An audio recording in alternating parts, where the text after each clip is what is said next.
Welcome to Sleepy Stories, the place where stories aren't meant to be finished. I'm Arthur, and tonight I'll be reading you a relaxing, sleepy story written by Pumby. We're going back through time to discover the gentle history of hot air balloons, those magnificent vessels that float so peacefully across painted skies. So settle in, let your breathing slow, and allow yourself to drift along with this cosy tale. The year is 1782, and in a small French town called Annonay, two brothers stand in their paper workshop, watching smoke curl upward from a fire. Joseph and Etienne Montgolfier aren't the first to notice that heated air rises, but they're the first to wonder what might happen if you trapped that air inside something. Their father's paper business surrounds them, sheets stacked high, and an idea begins to form. They start small, as all dreamers must, a silk bag held over a fire. The fabric billows, expands, then lifts, just slightly, just enough. The brothers look at each other, and in that glance the age of flight begins, not with roaring engines or complicated machinery, but with something as simple as warm air seeking the sky. By November of that year, they're ready. They've built a balloon from linen and paper, 35 feet in diameter. The demonstration takes place in front of King Louis XVI at Versailles. But here's where the story takes an unexpected turn. Before any human dares step into the basket, the first passengers are chosen. A sheep named Montouchiel, which means climb to the sky, a duck, and a rooster. Why these three creatures? Each one serves a purpose. The duck, comfortable at high altitudes already, acts as the control. The rooster, a bird that doesn't fly high naturally, will show the effects of altitude on a creature unaccustomed to it. And the sheep, with physiology similar to humans, becomes the true test subject. If Montouchiel survives, perhaps people can too. The balloon rises.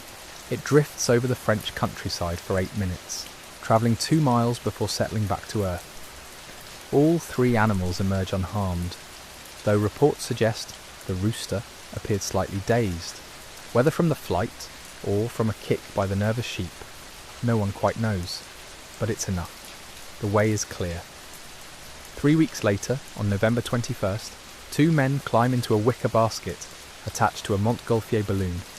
Jean-François Pilâtre de Rosier, a chemistry and physics teacher, and François Laurent d'Arlande, an army officer, become the first humans to experience untethered flight.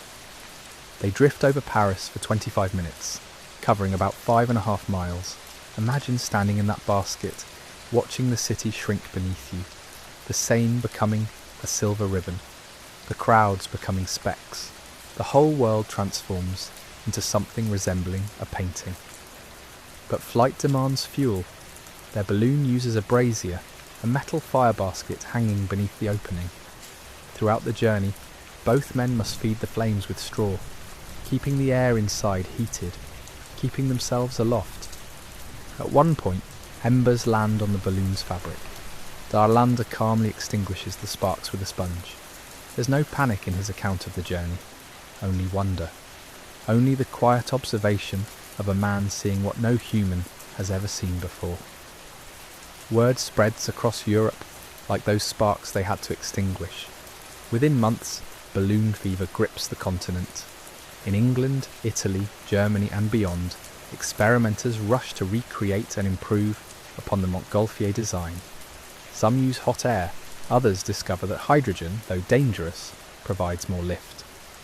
The race is on, not for speed or distance particularly, but for that intoxicating sensation of leaving the ground behind. Vincenzo Lunardi brings ballooning to England in 1784. His flight from the artillery ground in London draws enormous crowds. People line rooftops, hang from windows, pack every available viewing spot. When he lands in a field north of the city, the locals treat him like royalty. One woman faints at the sight of this man, who has descended from the clouds. He's carried in triumph to a nearby inn. These early flights aren't just entertainment, though crowds certainly gather. They represent something deeper. For thousands of years humans have been earthbound, watching birds with envy.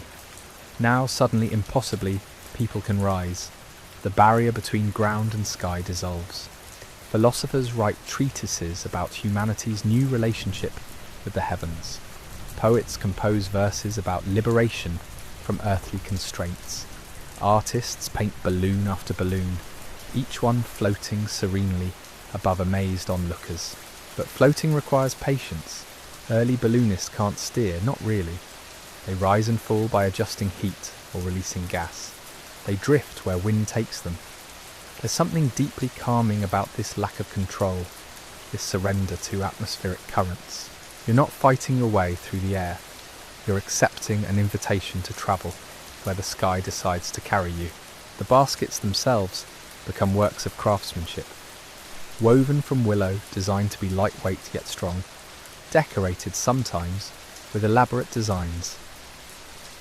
Imagine standing in one as dusk approaches. The brazier glows warm beside you. Below, the landscape shifts from specific details to general impressions. A forest becomes a dark patch. A village becomes a cluster of lights beginning to twinkle. The horizon stretches farther than you ever thought possible. Jean-Pierre Blanchard becomes ballooning's first true adventurer. He crosses the English Channel in 1785, accompanied by American doctor John Jeffreys. The journey nearly ends in disaster when the balloon begins losing altitude mid-channel. They throw out everything, anchors, food, even most of their clothing. Blanchard reportedly considers tossing Jeffreys overboard too, though accounts vary on how serious this consideration actually was. They make it barely, crash landing in a French forest in their undergarments. But they make it. The channel has been conquered. Suddenly, borders mean less. If you can float from England to France, what other journeys become possible? What other barriers might dissolve when approached from above? Welcome to Sleepy Stories, the place where stories aren't meant to be finished. I'm Arthur, and tonight I'll be reading you a relaxing, sleepy story written by Pumby. We're continuing our gentle journey through the early days of human flight, where pioneers took to the skies not in roaring machines, but in silent balloons that drifted on the wind. So settle in, let your breathing slow, and allow yourself to float along with these dreamers who first touched the clouds. Ballooning spreads to America in 1793. Blanchard himself makes the journey, performing the first flight in the New World from Philadelphia. President Washington is there to witness it. Imagine the scene. The founding father of a young nation watching as a Frenchman rises above American soil, carried by nothing but heated air and fabric. The symbolism isn't lost on anyone present. A new country, new possibilities, new ways of seeing the world from perspectives previously unimaginable. But here's what captures the imagination most deeply. It's not the spectacle or the crowds or even the achievement itself. It's what happens in those quiet moments aloft, when the noise of launch fades and you're simply there, suspended between Earth and stars. Early balloonists describe a profound silence, not complete absence of sound, but rather a different quality of quiet. Wind doesn't roar past your ears because you're moving with it, part of it. You hear the creak of wicker, the occasional whoosh of the burner, your own breathing. Below, life continues in miniature. Farmers work fields, rivers wind their patient paths, roads connect villages in delicate threads. Everything looks softly rendered, like a watercolour still drying. Time behaves differently up there. Minutes stretch, an hour-long flight feels like an afternoon, yet also passes in what seems like moments. There's no destination to hurry toward, no schedule to maintain.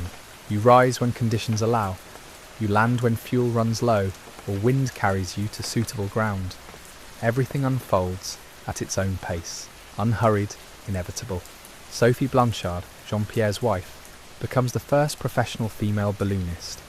After her husband's death, she continues flying, making it her livelihood.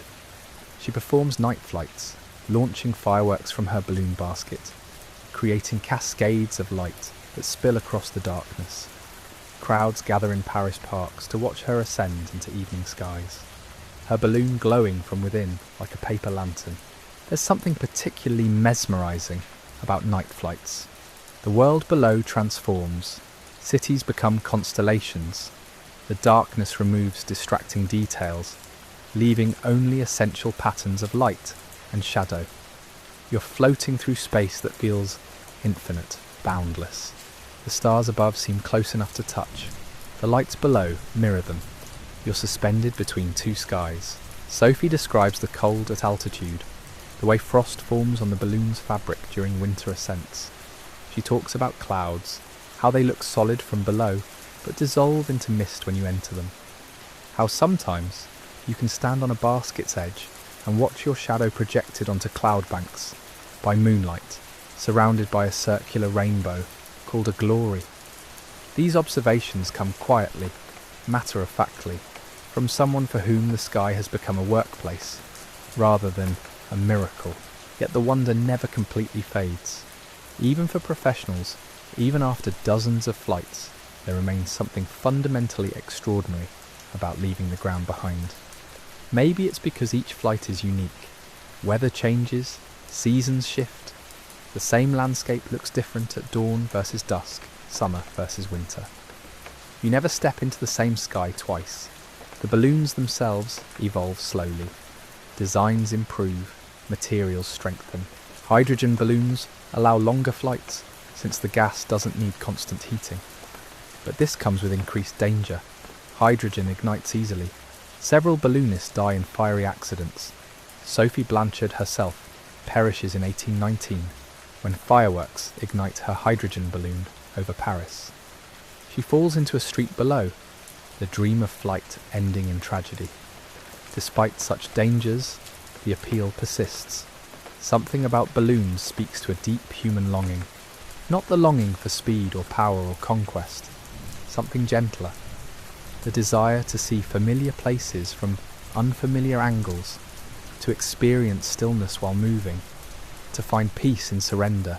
By the 1830s and 40s, ballooning becomes almost commonplace in major cities. Ascensions happen regularly.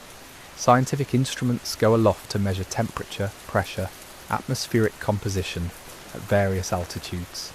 But beyond the science, beyond the spectacle, balloons offer something else entirely. They offer slowness in an increasingly fast world.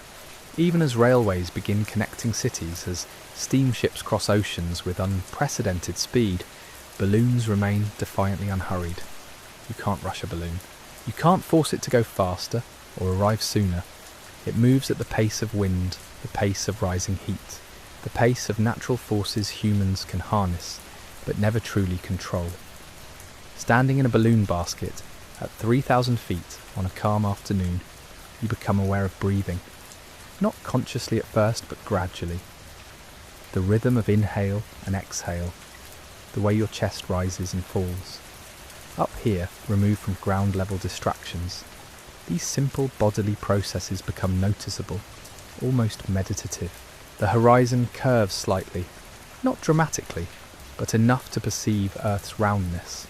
This view reminds you of scale, of your smallness within vast systems, not in a frightening way, in a comforting way.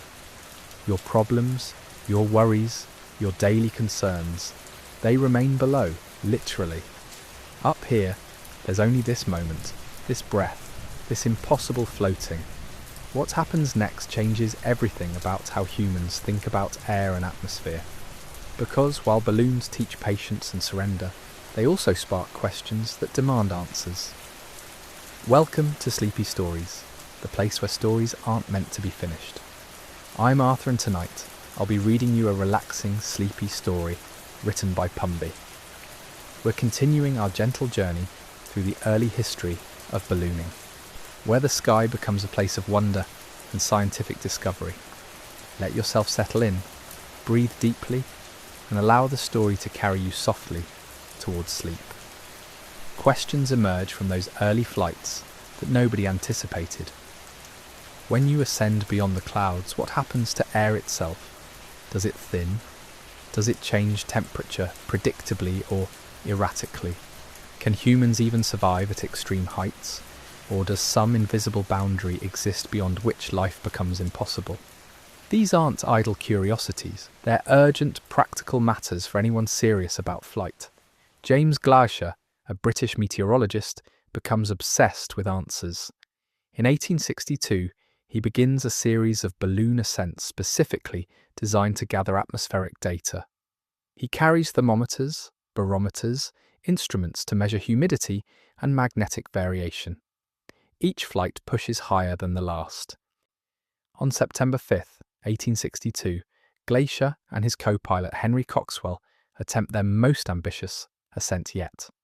They launch from Wolverhampton on a clear morning, intending to reach unprecedented altitude. The balloon rises steadily. At 10,000 feet, Glaisher notes, temperature dropping rapidly. At 15,000, his fingers stiffen with cold as he records measurements. At 20,000 feet, something strange begins happening. His vision narrows, colours fade to grey. His limbs feel impossibly heavy. He tries to write observations, but his hand won't cooperate. The pencil falls from his grip. He looks at Coxwell and sees his companion struggling with the gas valve rope, which has become tangled. Coxwell's hands are too frozen to grip properly. They're still ascending. 25,000 feet, higher. Glaisher tries to speak but produces no sound. His vision tunnels further. Everything goes dim. He loses consciousness completely.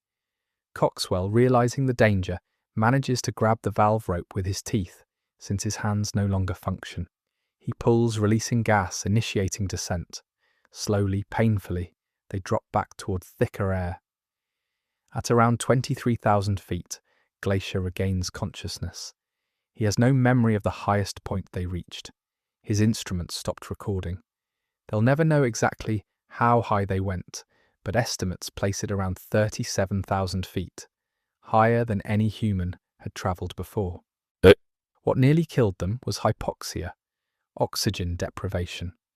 At extreme altitude, air pressure drops so significantly that lungs can't extract enough oxygen from each breath.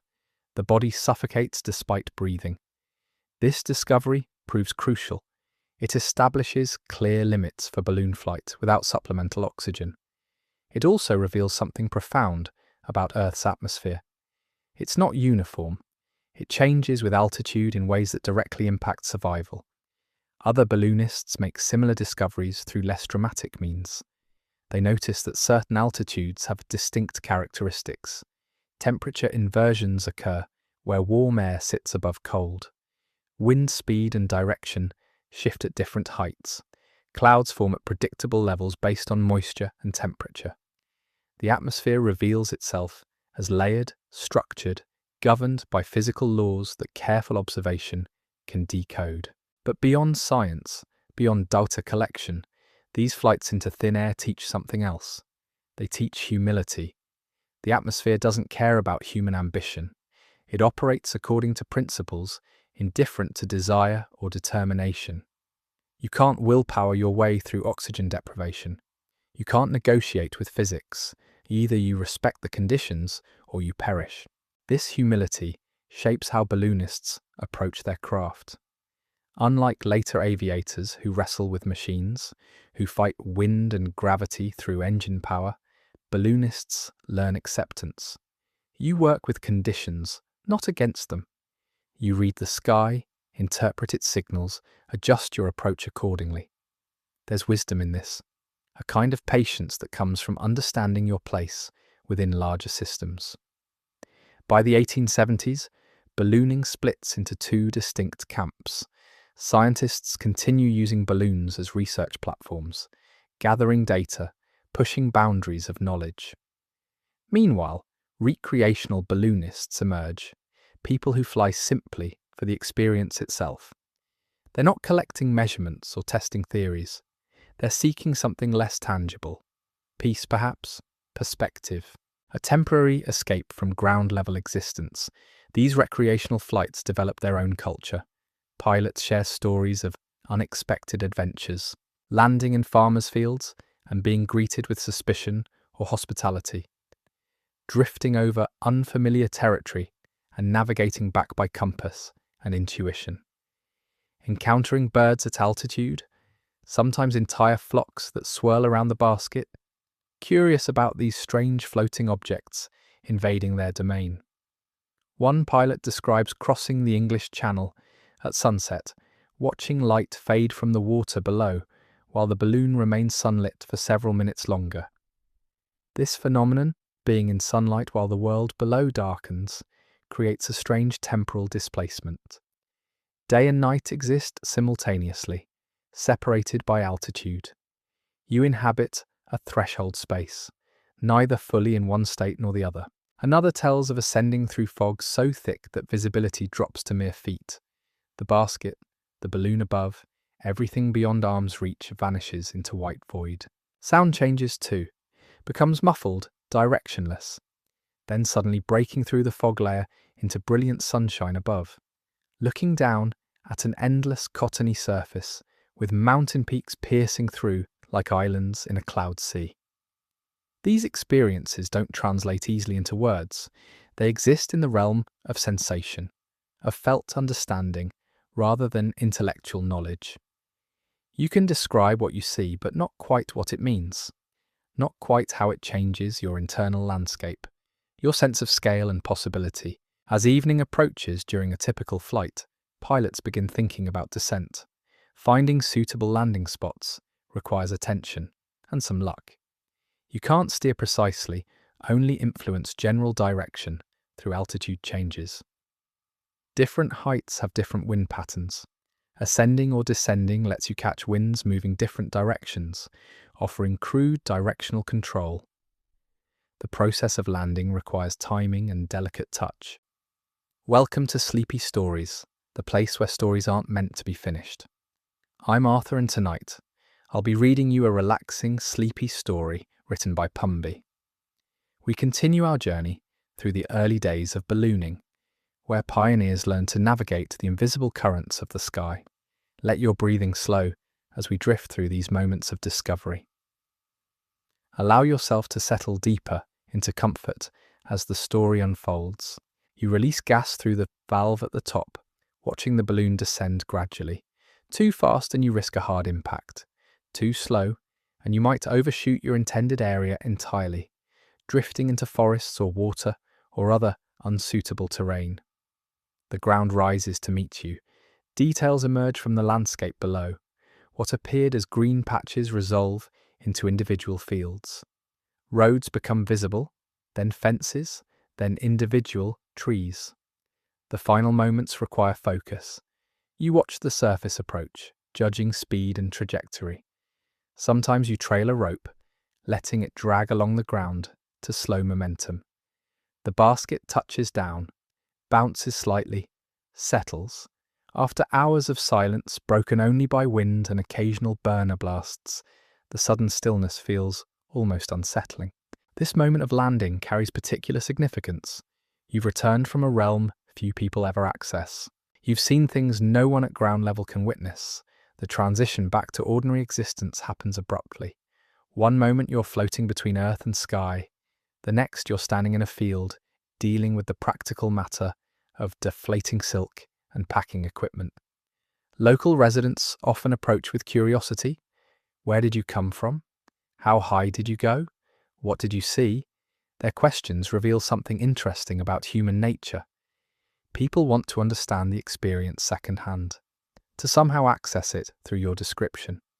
But the truth resists easy translation. How do you explain the particular quality of silence at 5,000 feet? The way perspective shifts when you see entire towns reduced to toy-like clusters?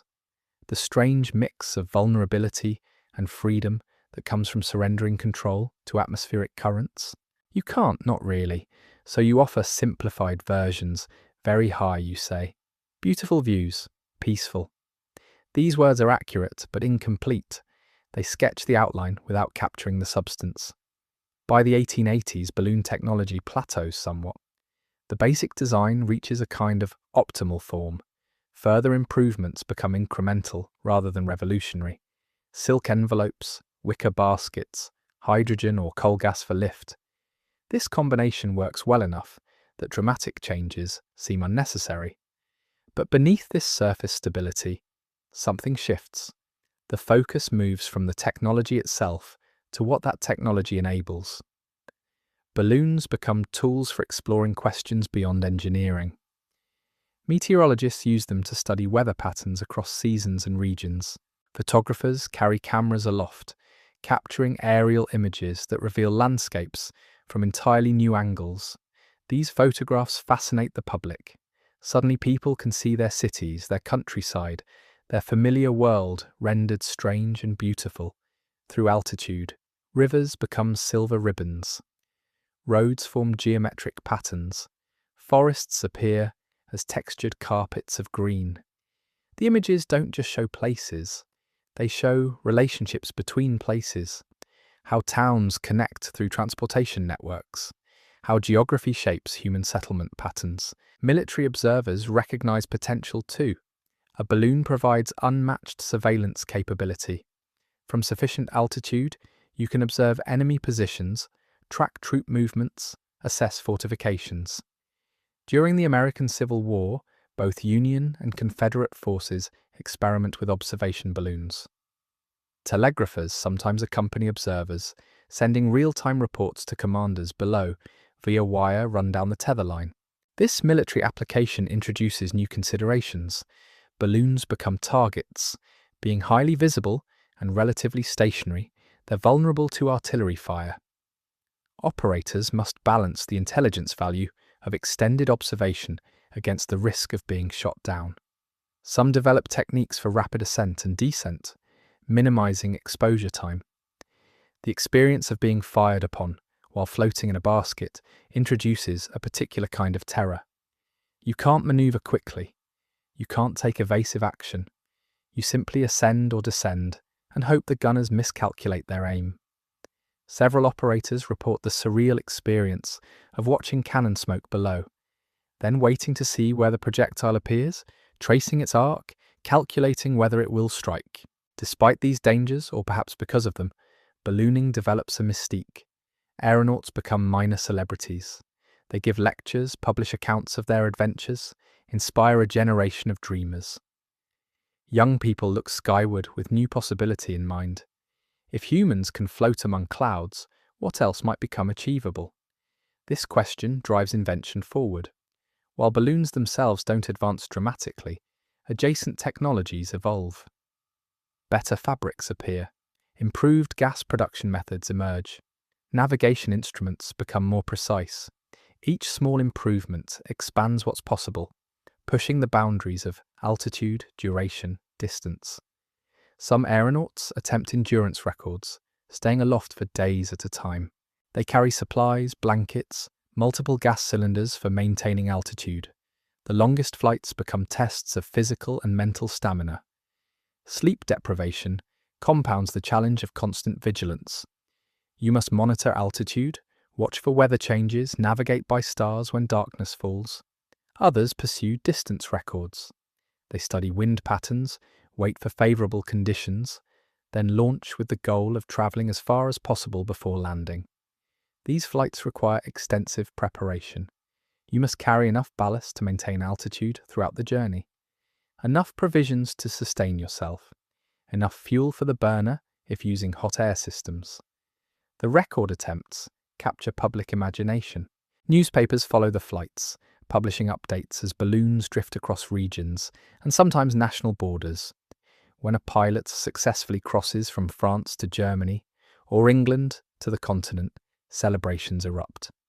These aren't just personal achievements, they represent humanity's expanding capabilities, our growing mastery over natural limitations. Yet mastery remains a problematic word. Even the most skilled aeronaut acknowledges how much remains beyond control. You can't summon favourable winds. You can't prevent storms. You can't guarantee safe landing sites. What you can do is prepare thoroughly, observe carefully, respond intelligently to conditions as they develop. Success comes not from dominating nature, but from understanding it well enough to work within its parameters. This philosophical shift matters. It represents a maturation of the relationship between humans and flight. Welcome to Sleepy Stories, the place where stories aren't meant to be finished. I'm Arthur, and tonight I'll be reading you a relaxing, sleepy story written by Pumby. We conclude our journey through the early days of ballooning, exploring how these floating vessels shaped human understanding of flight and our relationship with the sky. Let your breathing slow as we drift through these final observations. Allow yourself to settle deeply into comfort as the story carries you gently toward rest. Early aeronauts don't think of themselves as conquerors. They're collaborators with atmospheric forces larger than any individual ambition. This humility distinguishes them from later aviators who will approach flight with different attitudes, different technologies, different relationships to risk and control. The balloon era teaches patience. It demonstrates that accessing the sky requires acceptance of certain fundamental truths about wind, weather, and the limits of human agency. These lessons influence aviation philosophy for generations. Even when powered flight arrives, the wisest pilots remember what balloonists learned. You can't fight atmospheric conditions, you work with them or you fail. Some balloonists begin documenting their observations systematically. They record temperature at various altitudes. They note cloud formations, wind patterns, atmospheric pressure changes. These records contribute to meteorology's foundation as a science. Weather prediction improves because people have floated through the layers where weather forms, witnessing processes previously only theorized. The data proves invaluable. Scientists recognize that understanding atmosphere requires direct observation, not just ground-based speculation. Balloons provide access to that observational platform. They carry instruments upward, returning with measurements that reshape theoretical models. Gradually, the sky becomes less mysterious, not fully understood certainly, but mapped with increasing precision. By the late 19th century, ballooning has established itself as both recreation and research tool. Wealthy enthusiasts commission custom balloons, joining clubs where members share techniques and compete in friendly challenges. Meanwhile, scientific institutions sponsor high-altitude expeditions, pushing toward the edge of breathable atmosphere. These scientific ascents involve different preparations. Teams must account for thin air at extreme altitudes. They develop oxygen delivery systems, insulated gondolas, specialized instruments capable of functioning in harsh conditions. Some flights reach heights where atmospheric pressure drops so low that human survival requires artificial support. The aeronauts who volunteer for these missions understand the dangers. Several expeditions end in tragedy when oxygen systems fail or altitude exposure causes disorientation, yet the flights continue. The knowledge gained justifies the risks in the minds of those who participate. Each successful high-altitude flight returns with data that advances understanding. What is air pressure at 20,000 feet? How does temperature change as you ascend? What physiological effects occur at the edge of space? These questions drive exploration upward. The balloonists who pursue answers aren't reckless. They're methodical researchers willing to place themselves in challenging environments for the sake of discovery. Their contributions extend beyond ballooning itself. Aviation pioneers study their reports when developing powered aircraft. Meteorologists incorporate their findings into weather models. Physiologists learn about human altitude tolerance. The balloon becomes a platform, enabling multiple scientific disciplines to advance simultaneously. Some philosophical observers note the symbolism. Humans have created vessels allowing us to rise above earthly concerns, literally gaining new perspective. From altitude, national boundaries disappear. Political conflicts seem smaller. The planet reveals itself as a unified whole, rather than a collection of separate territories. This perspective shift influences some aeronauts profoundly. They return from flight speaking about the fragility of human divisions, the beauty of Earth seen from above, the sense of connection to something larger than individual identity. These aren't universal reactions, but they occur frequently enough to become part of ballooning culture. There's something about floating silently above the world that invites contemplation. The absence of engine noise, the gentle motion, the vast horizons. These conditions create space for reflection that ground-based life rarely provides. As the 19th century closes, powered flight approaches. Experimenters work on dirigibles, adding engines and steering mechanisms to balloon designs. Others pursue heavier than aircraft, studying wing shapes and propulsion systems. The age of pure ballooning begins transitioning towards something new. Yet balloons don't disappear. They continue serving specific purposes where their unique characteristics prove advantageous. Scientific research still uses them. Advertising companies employ them. Recreational enthusiasts keep the tradition alive.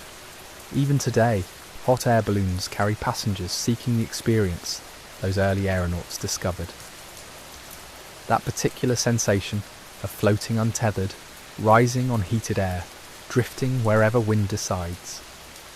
Modern balloons incorporate better materials, safer designs, more reliable burners.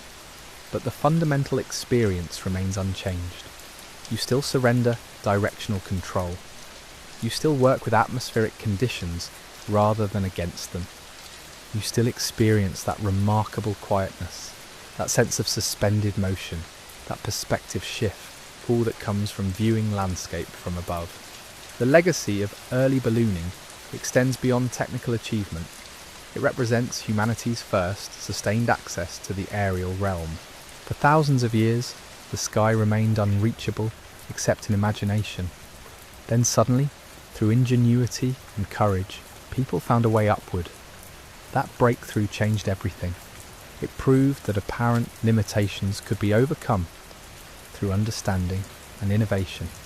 It demonstrated that careful observation of natural principles could reveal pathways to seemingly impossible goals. The aeronauts who risked those first flights gave future generations a gift. They showed us the sky wasn't forbidden. They mapped the initial routes upward, paying with their labour and sometimes their lives for knowledge that would benefit everyone who followed. Their balloons rose on hot air and hydrogen, carrying human ambition toward horizons previously reserved for birds and clouds and dreams. And when you drift off to sleep tonight, perhaps you'll dream of floating, of rising gently above familiar ground, watching the world soften into impressions of light and shadow, of breathing that particular quiet air found only at altitude, where silence takes on texture and weight. The early balloonists gave us more than flight. They gave us a way of moving through the world that requires surrender, patience, acceptance. They showed us that sometimes the only way forward is to let go, to trust invisible forces, to float where currents carry you. Their wicker baskets rose on nothing but heated air and human courage, proving that the impossible becomes possible when you stop fighting and start listening. So let your breathing slow now, deep and steady like a balloon rising through calm morning air. Let your body settle, releasing tension the way a pilot releases ballast. Feel yourself becoming lighter, untethered, drifting peacefully towards sleep. The sky awaits, soft and welcoming, ready to carry you through the night on gentle winds toward morning.